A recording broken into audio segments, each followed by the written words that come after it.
welcome to this episode of Not Just Ghost Stories. I'm your host Josh, joined by Jackie and Lauren. We are a small team of experienced paranormal investigators, and here we discuss different locations that we've investigated, along with a little history of the paranormal evidence that we found. Today, we're going to be talking about the Boyhood Church of Jim Jones in Lynn, Indiana.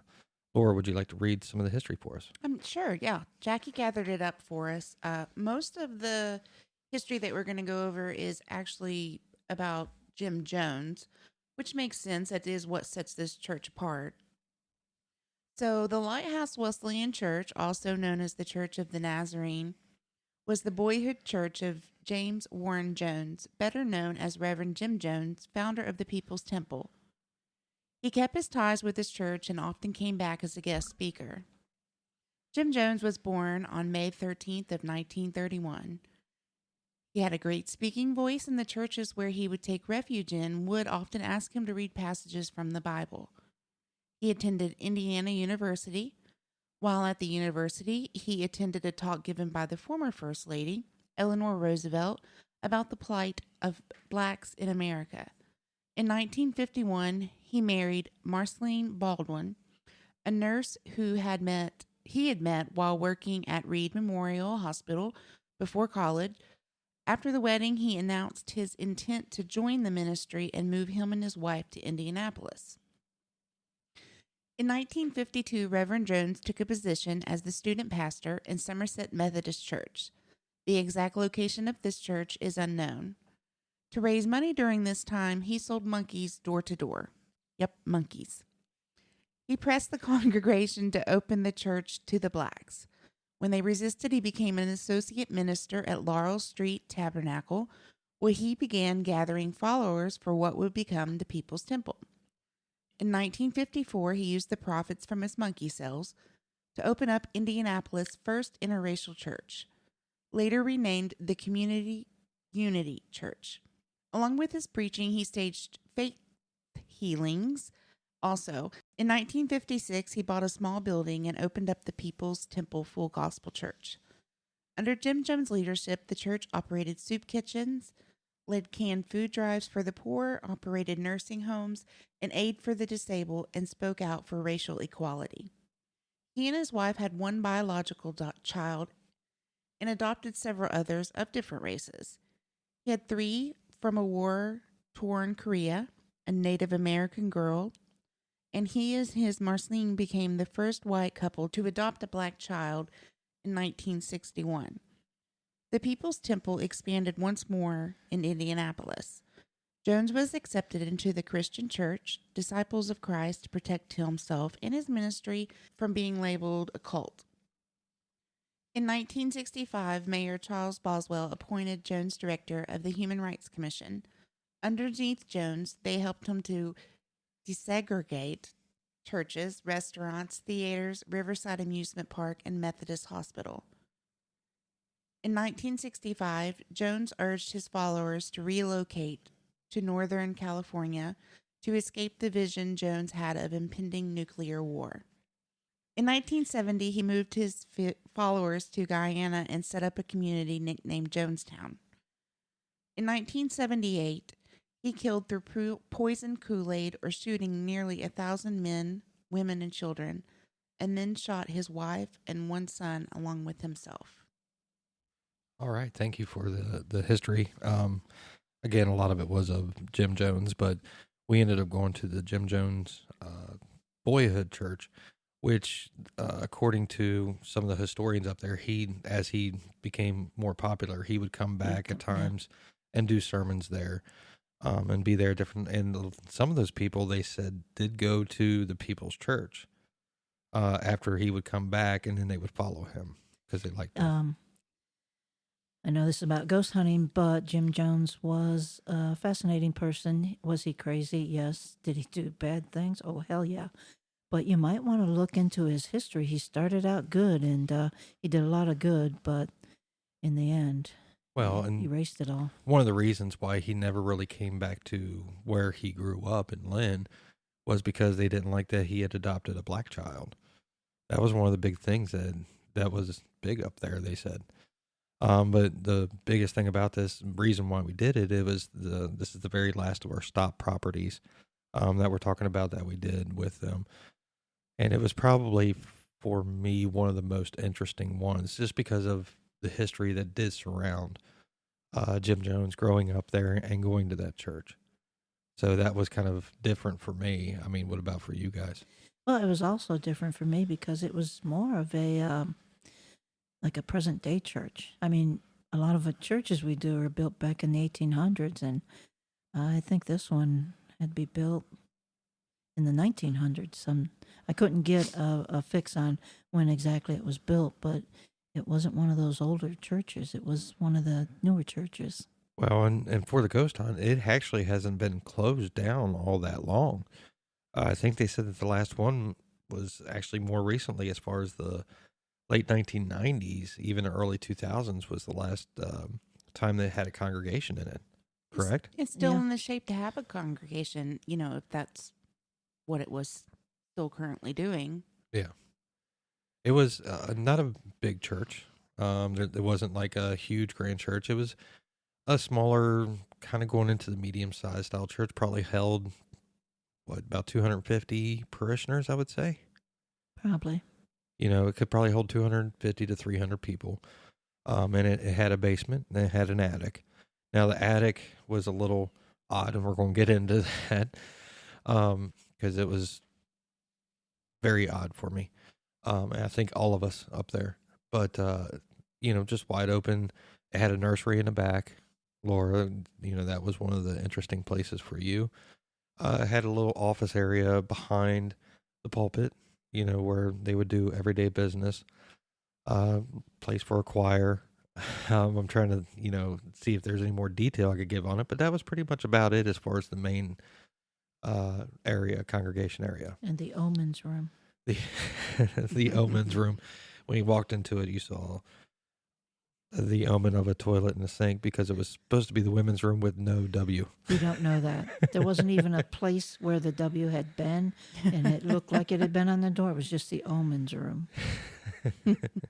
Now, when we were walking around downstairs, we discovered a little crawl space area. It had a mini kitchen.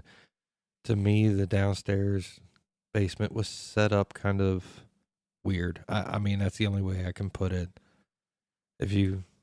What would you think? It's definitely strange. You go in this little alcove to go to the restroom, and then you gotta go turn real sharp and go up a ramp. Like, and why a ramp? Because there's And no way a sideways. wheelchair could make that curve anyways. Because you had to go up sideways almost. It was Yeah, it was tight odd. fitting. It was odd. Well, even the what would be considered the men's room, you walked up, there was no ramp. It was stairs. And there was probably about 4 or 5 little small steps.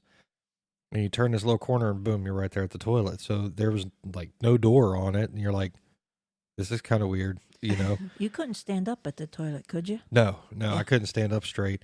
And the sink was actually out in the main area. So there wasn't a sink in either one. It was just a toilet. And you had to come out into the middle to wash your hands.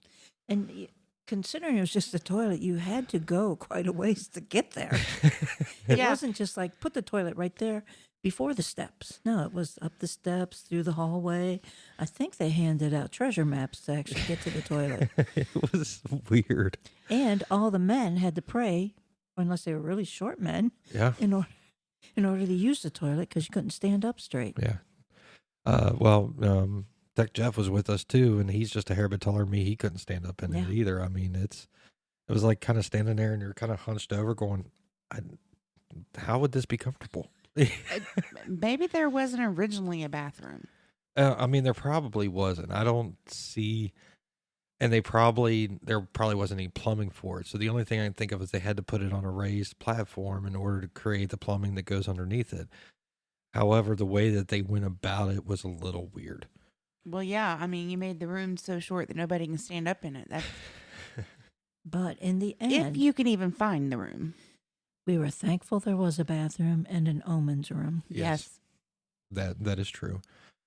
But even the rest of it, there was little rooms that were kind of off to the side, but it was like this long hallway that went around back into the storage area that came out another side, and then there was a little hallway with a couple other rooms, and then this large gathering room down there that really didn't feel like a gathering room to me. No, the whole, I guess the kitchen was the only place that felt, and because there was a coffee maker there, so. But other than that, the room, it didn't feel. And my experience with churches is they do have the basement and they do have different rooms because that's where they trap the kids in there to give them some religion while they're having fun and stuff. So whatever they do, I don't know, but Sunday school. there you go.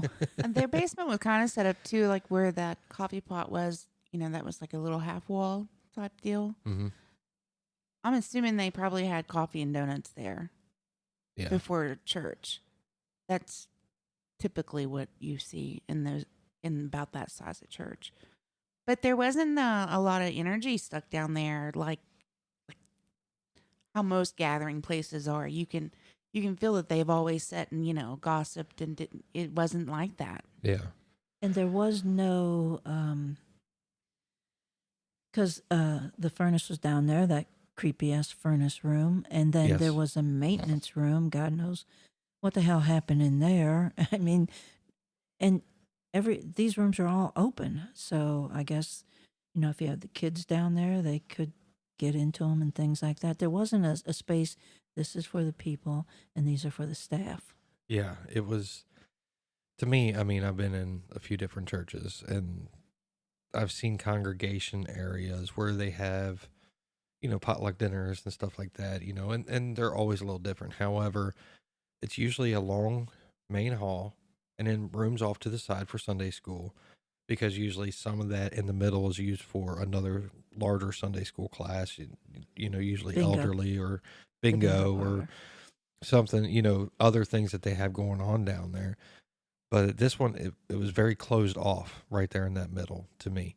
And then you had this room, and in order to get to another room in the back, you had to go through this hallway, through a door, and then there's another little door to another, and you're like, this is just kind of odd. It was an odd setup from other things I've been normalized to, growing up and being in different churches.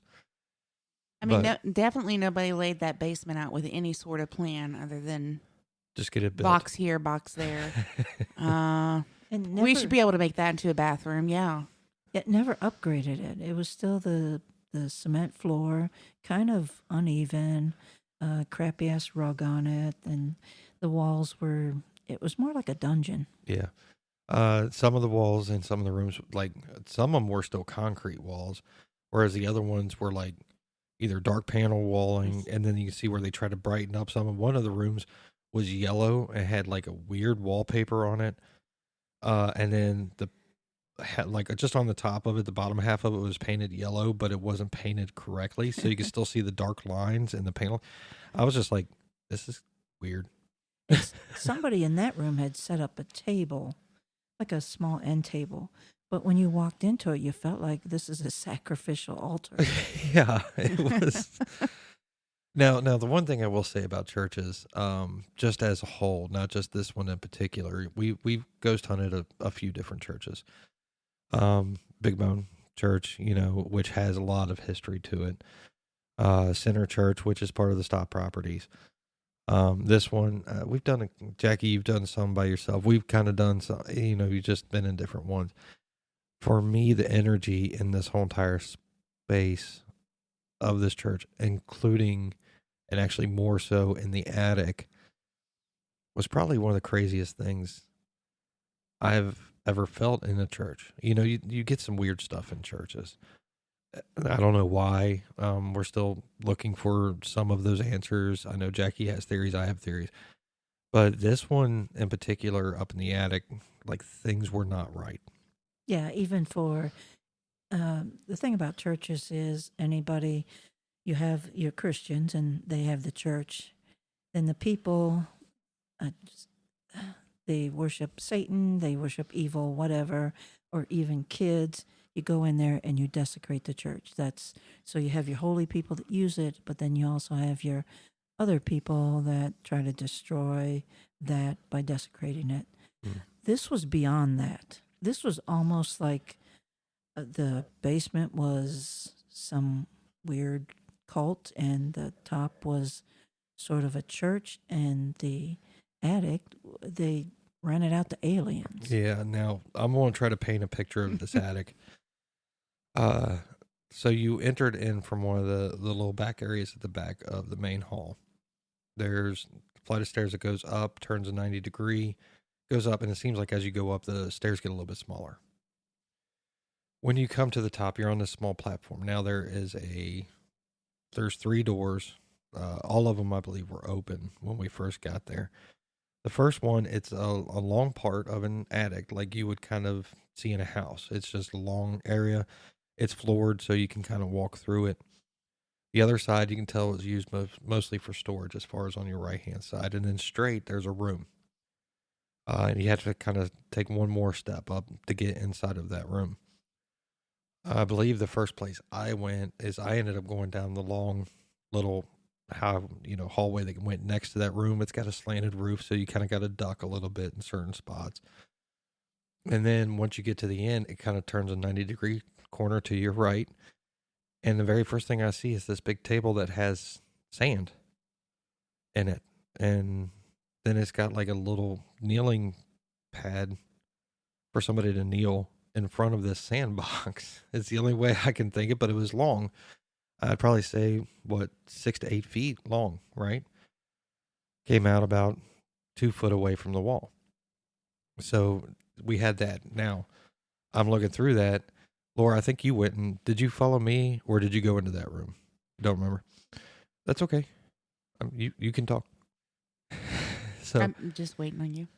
Okay, well, I'm just painting the picture for the attic because this is the weirdest part. You go into the room and there's a large door on a hinge. You guys, so almost like an old time windows before they had blinds and stuff. They had shutters. Now it's hinge of shutters, or then they prop them open and stuff. mm-hmm. Only instead of being vertical, this was horizontal. Yeah. And that door was closed. And when you open up that, it actually opens up to the other side of the sandbox from that room. So for me, that was already kind of weird. I don't know what you guys remember or what you thought about when you first saw that. Well, it was a sandbox, and it was white sand, not just, they had some sand on the floor up here and they threw it in. It looked like play sand. And very fine from what I Yes. can remember. And also, at the end of that, when you turn that corner, the attic went on, but they had blocked it off with tarps, Yes. and plywood and stuff. And there was always a feeling of something's back there. Mm-hmm. I very much disliked the room. For me, I wanted to know why the sand was there, but in my head, I remember thinking it would be to catch like fluids. I know that sounds crazy, but I just kept seeing it as like something that like would catch blood. I don't know why blood of all things. I guess when you're in a creepy attic and there's this sandbox where you can kneel, just sends your mind into things. But I do remember when we sat in that room that was on the other side, not the kneeling side, but the other side of the sandbox. When I would look toward the sandbox, I remember that I could see that it looked like 3 figures that stood, side by side. So that should also give you a reference of how big this sandbox is. They were all 3 standing in front of it. And I remember when I would sit, I couldn't turn my back to the sandbox. It made me very uncomfortable. Churches is not a place that I normally have uncomfortable feelings. But in that one, I don't know what I thought was going to get me, but I thought something was going to get me out of that corner. Well, to me, the only place in that whole entire church that gave me that uncomfortable kind of pit in my stomach where I felt like something was going to happen was the attic area. I mean, that was just me. Like, I was just kind of, I think you and I, Laura, we were up there by ourselves. We had separated for a while just to kind of get a good full on of the church. Jackie, you and Robin had gone upstairs and were doing stuff and started seeing things upstairs while me and Laura were down at the bottom. So we traded places. And as I'm walking up the stairs, the only thing I remember is like that pit in my stomach just getting bigger and bigger. And like, man, I just don't like it. I really don't. The only impressions that I got as far as like flashes of past time is it looked like they sat in a circle up there in that room, like a round table, without the table though. But I couldn't make out like it wasn't any conversations or objects of what they were doing. It was just like more like chanting, humming noises, I guess. Okay. Now, while you and I were both up there, Laura, and just the two of us, I remember I was kind of there. You were sitting on one side of the room. I was sitting on the other side of the room. We're kind of facing toward each other. You were kind of facing toward the door, watching the door, because we had a shadow figure that kept running in and out from that Yes. door. I'm watching the sandbox area through that opening, and next thing I know, I can't explain what I saw. I do know what I did see was some type of face figure make itself known to me on the other side of that wall. But I will say, Jackie, ever since my very first ghost hunt with you, where I kind of got a little scared, and when we saw the big thing at Waverly, um, I wanted to run away. I was freaked out. I mean, I even drew like a little picture of it, just kind of get it out of my head because it really messed with me for a couple days. And you had said when you saw it that you had kind of seen something like that picture too, right? Yeah. Which kind of then helped me reinforce what I actually did see. I remember you drawing the picture, but I don't remember what it looked like. What? It's a long, thin, Long, elongated face. long, thin, elongated face, very pointy style type of chin. Almost like a triangular face. Yeah. Larger forehead on it. The eyes were very sunken. There wasn't any eyes, but you can tell the eyes were sunk in. The Yeah. nose was very pointed. Mouth very drawn. No facial hair that I can see, but it was 100% real to me. And I'd never seen anything like that in the years that I've been doing this, that where it was that prominent, I guess you can say, where it was that pronounced. So I remember I freaked out about it. I don't know what you remember about it, Laura. Did you see it? I did not see it. So it was meant for you. Yeah. And so that kind of freaked me out. And it wasn't too long after that, I ended up having to leave the attic. And then I think all four of us went up there because we're like, okay, we got to figure this out. I ended up going and trying at that point. I finally manned up a little bit and said, okay, I'm going to go see if I can see this again. And I went on the outside of that room over to that side and never got anything else from there. Most of the other stuff that we did get, a lot of shadow figure play and stuff in the attic, coming into the room, going back out. And it was almost like it was, it didn't want us there, but it was too chicken to tell us, is what I felt. What do you guys remember? I remember going where you had saw it to attempt to some sort of connection, but I didn't get anything. It was just gone. But like Jackie said, maybe it just wasn't for me. Well, when Robin and I were up there, I saw the shadows, but my impression was not human. I mean, I saw the shadows, but that was the only part. Not like an actual face. Mine was just more, movement through that doorway that I would see. Now, we should tell people so that you don't think Josh is a big wuss. But we did cleared a spot in the sand, and we put a handprint in there, and we kept track of it to see if anything was added to it. Yeah. So even though we're scared, we do our experiments. I mean, I'm always going to go back. It was, for me, it was just really weird. Freaked me out a little bit at that time because up there I already had that kind of pit in my stomach freaky feeling anyways. So when I saw that and how clear it was to me, it did freak me out. I'm not going to lie. A ghost hunter can get freaked out.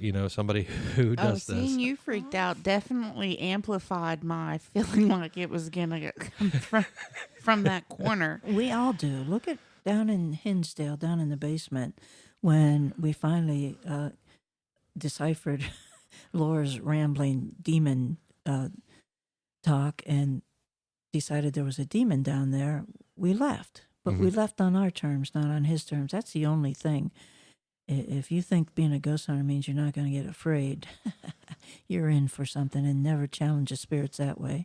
I had a lady tell me, nothing scares me. And I looked at her and went, challenge accepted. Yeah. I mean, there's always going to be stuff that scares you, frightens you, makes you want to run. Now, I will say I did not run. I did not run away. I was freaked out. And I kicked your ass. Trying to wrap my head around what I saw was kind of the biggest part of it. I kept looking at Laura going, I have no freaking clue what that was. I really wish it needs to come back out. I want to see it again because I need to see what I saw. It was weird. For ghost hunting, I think if you don't have any sort of fear, I don't even know why you would do it, because you spend a lot of time just waiting on something to happen. So if when it does actually happen and it doesn't affect you, what would the point in being there be? Yeah, that's true. And also, there are dangerous things in ghost hunting. We'll be the first to admit that and stuff. So you better have some fear to save your own life or save your own soul or whatever it is that we are fighting against here. Now, I do want to say something about, and you're right, we always say there isn't a property we wouldn't go back to, and we would go back there. But I get the feeling that we're not supposed to go back there. That does not involve us. It doesn't involve Earth. It doesn't involve humans. And we should stay out of it. And I really think that they was trying to tell us to not be there anymore. Because we did, all four of us, after that, all four of us ended up going up there. We spent some time up there. We actually spent the night there overnight, but we all slept in the main sanctuary. In the main sanctuary, there wasn't a whole lot that we got. We got some sounds. There was one thing. What was it? There's a portal in there. First there was a giant 2x4 cross, and it was pointed weird. And Josh hung his hat on it. But above that, and it was above it, was a portal. And it was weird because the portal was towards the ceiling, and when it opened, it would open down. And me, for some reason, I've decided that I'm going to be the portal opener. So I started opening this portal, and I got it a little bit. And what I got was a face, and I always describe it like Bacchus, the god of wine and song and stuff. Mm-hmm. He's got leaves in his hair, and he's got curly hair and stuff like that. I saw that face, and it just looked at me and went, no. And I just remember going, look, I'm just going to open it and close it. And it went, no. And that portal remained closed because I could not open it. Yeah. I mean, we did get some, we got some, I think K2 hits. We got some different hits in the main sanctuary. Actually, speaking of that cross, that's where I slept, was right there underneath, like right next to the cross. And Laura, you were on the next step right below me. Yep.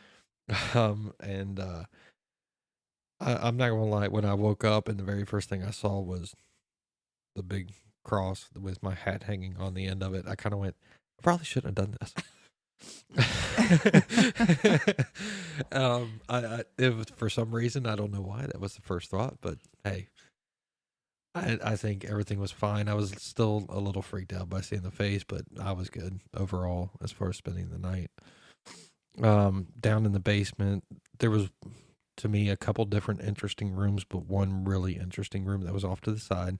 It was like almost seemed like a little small conference room. Yeah, had a sort of an oval table. Yeah. Piano at the back. Yeah, it had a piano, like a little raised platform with a piano on the back of it, which I was like, that seems weird. Like they had a little mini church or something. It is weird. It's an odd setup. Now, Jackie, you had probably one of the best experiences down there. Yeah, we were sitting there in the dark, and Robin and I were there, and then you two came in. I was sitting at the head of the table, not because I feel like I'm the leader, but because that was closest to the door, and if shit happened, I was at that door first. And Robin was off to the left, sitting about 2 chairs, about in the middle of the table. Then there was a little bit of space. Then Laura sat, and then Josh sat.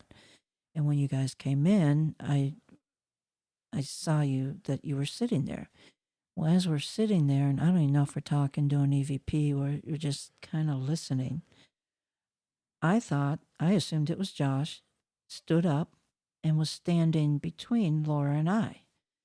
And I didn't think anything of it. He didn't say anything. I didn't say anything.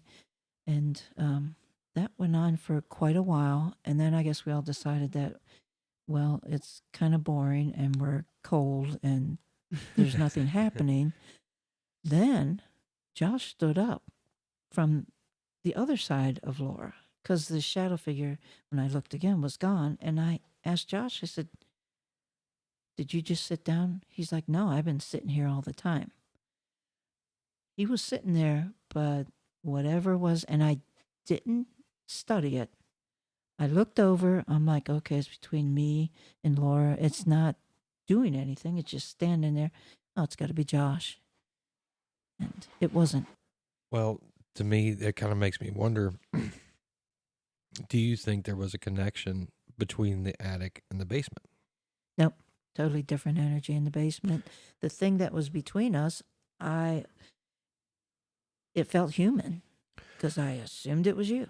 Well, And it wasn't threatening. You didn't feel anything. Mm-mm. I didn't feel threatened.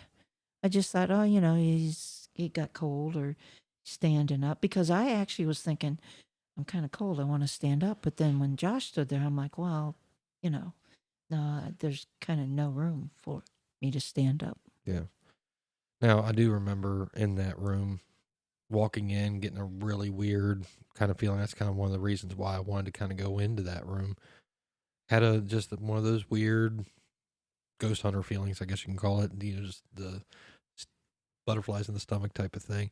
After we sat there for a while, just kind of went away. Like the energy in the room just said, "No, we're done with you," and walked away. And we're like, "Okay, there's nothing here now." It's kind of what I remember about it. It really was a place where I think there is activity. I think there's human, non-human, but I think it avoids you. I don't know if that was just us or if that is in general. As most of our listeners know, we ghost hunt a little bit different than some people as far as what we're open to. So maybe they just didn't want anything to do with us for those reasons. It's possible. I mean, it really is. I mean, overall, as a whole, the church is a really cool church. Ghost hunting wise, I'd recommend it because who knows what you're going to find. Like I said, I would love to go back there, but I'm with Jackie. I think there's things there that we're not meant to go back there for. I think we got enough open side gigs going already. And the weird thing is, that place wasn't as weird as the Monroe House. The stuff we found at Monroe House, but I feel like we're okay to go back there. Yeah. And we're okay to go back to the church, but it's not for us. Yeah. Well, and I would agree with that. Like any other of the properties that Stop Properties has, I would have zero problems going back to. But the Boyhood Church of Jim Jones is one I'd probably second guess if somebody said, "Hey, I think we should go back there," and I'd probably go, "Oh, let me think about that." Well, and it's not that we wouldn't go back. It would be like, because we're on a ghost hunting budget, it's like, do we want to waste the money? Yeah. It'd be a waste of money for us to go back because we've been told it ain't for us. Yeah, I agree with that. I mean, it's an awesome place. It's cool to see the history and kind of know who was there and what kind of things had happened there. But Somebody's going to crack it eventually. I think so. I mean, to a certain extent. I think that would take a group that's pretty dedicated to do it all the time. And not necessarily all the time, but just somebody needs that as a project, like we had Octagon Hall as a project. I get it. Okay. Well, and they also need the approval. We weren't going to get the approval of what was there. Yeah. To find out what it was. And I think you're going to need the approval. So it needs the right person, the person that's going to walk in there and they're going to go, that guy there. We're going to tell our story to that guy there. And somebody is going to say, "Oh, I got to go back there again." Something about it. It's just the getting the right person in there that those entities, spirits, are willing to work with. Yeah, I agree with that. But like I said, so this is the last of our stop properties that we've done. They do have one more property. However, are they ghost hunting it now? Not that I know of. Yeah. I was going to say, until they add another one. Well, I know that they They have one actually- bought. They have a school, and I did ask them about the school, and they're getting a little bit of hang up from, I believe, the town. I was about to say the locals don't want ghost hunts going on there right now, so they're not able to get the licenses and stuff that they need to pull because the city's not agreeing with it.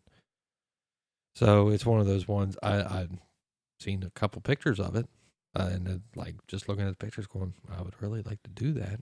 Well, schools are cool. I mean, I think all schools, like all churches, are haunted. So I also think that when small towns do things like that, you're just amping the energy. You're blowing it up because now every ghost hunter is out here like, why do they have this property that nobody can go to? And if you ghost hunt because you love it, then you're like, well, maybe there's something the whole town knows. Well, and that's what I was about to say. Sooner or later, somebody's going to want to try to dive the history and see, okay, what's the town trying to hide? If they're not allowing it to happen, why are they trying to hide? Oh, I've kind of run into this. One of the churches I did, I was told that the pastor didn't want ghost hunters in because it would get out that it was haunted, and then the church would get looted.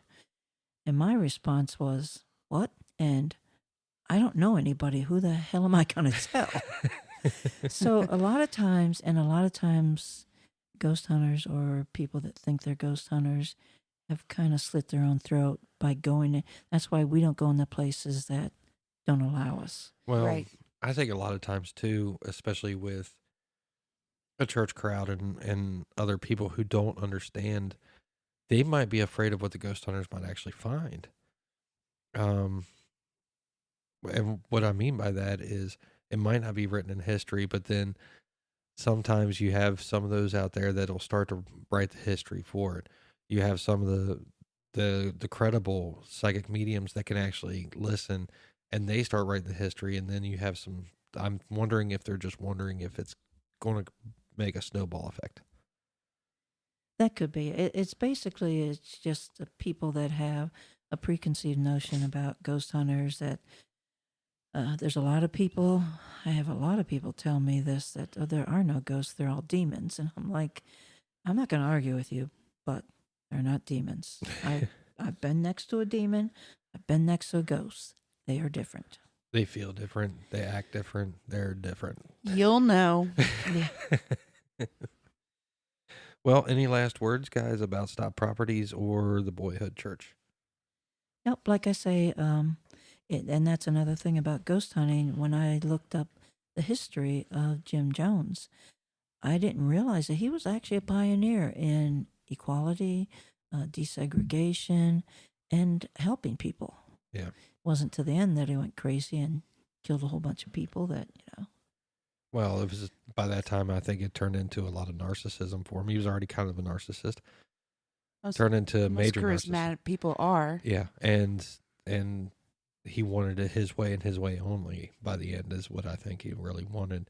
He didn't want the government to really intervene, and they did, and it just created a lot of issues for people. So even if you don't want to ever ghost hunt the Boyhood Church, go ahead and look up some history on the Reverend Jim Jones. It'll surprise you. It really will. It did me. All right. With all of that being said, this has been Not Just Ghost Stories. We've been your host, Josh. Laura. And Jackie. And until next time, you can find information and contact us on our website at notjustghoststories.com and see evidence that we discussed on Facebook at Not Just Ghost Stories.